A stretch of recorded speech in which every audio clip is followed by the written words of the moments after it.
માહિતી સાક્ષરતા એટલે શું? માહિતી શોધવાની, મૂલ્યાંકન કરવાની અને ઉપયોગ કરવાની ક્ષમતા. માહિતી સાક્ષરતાનો મુખ્ય હેતુ શું છે? માહિતીના ઉપયોગ માટે લોકોને શક્તિશાળી બનાવવું. નીચેના પૈકી કયું માહિતી સાક્ષરતાનો પ્રકાર છે? ડિજિટલ સાક્ષરતા. ઇન્ફોર્મેશન લિટરસીનું પૂરું નામ શું છે? Information literacy. માહિતી સાક્ષરતા કેવી રીતે ઉપયોગી છે? માહિતી શોધવામાં, મૂલ્યાંકન અને ઉપયોગમાં લેવામાં. યુનેસ્કો મુજબ માહિતી સાક્ષરતા એટલે આજની જરૂરિયાત છે. ACRL ધોરણો કોને લાગે છે? કોલેજ અને યુનિવર્સિટીના વિદ્યાર્થીઓ માટે. નીચેના પૈકી કયું માહિતી સાક્ષરતા મોડેલ છે? Big six model. Big six મોડેલમાં કેટલા પગલાં છે? 6. આઈએલના ક્ષેત્રો પૈકી કયું છે માહિતીની ઓળખ? Which of the following is not IL model? Short model.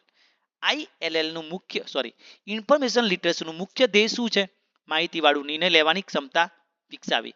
IL કેવી રીતે વિકસાવવામાં આવે છે? તાલીમ અને અભ્યાસક્રમ દ્વારા. આઈએલ કઈ યુનિવર્સિટીમાં સૌથી પહેલા શીખવાય? University of Michigan. આઈએલમાં ડિજિટલ સાક્ષરતા શું છે? ઓનલાઈન માહિતી શોધવાની ક્ષમતા.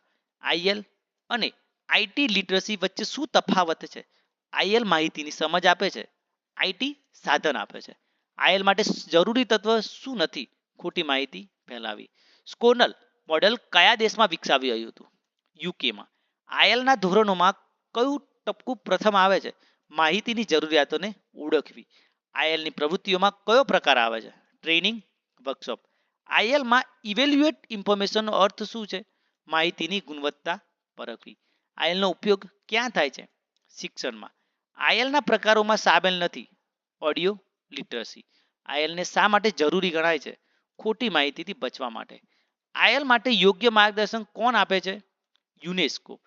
આઈએલનું મહત્વ કોને વધુ હોય છે? વિદ્યાર્થી અને સંશોધકોને. આઈએલનો અભ્યાસ ક્યાંથી શરૂ થયો? યુએસ. આઈએલ તાલીમ માટે કયું માધ્યમ વધુ અસરકારક છે? Online course. આઈએલ શું શીખવે છે? યોગ્ય માહિતીની પસંદગી કરવી. આઈએલ કઈ પ્રકારનું શિક્ષણ છે? જીવન પાથદર્શક.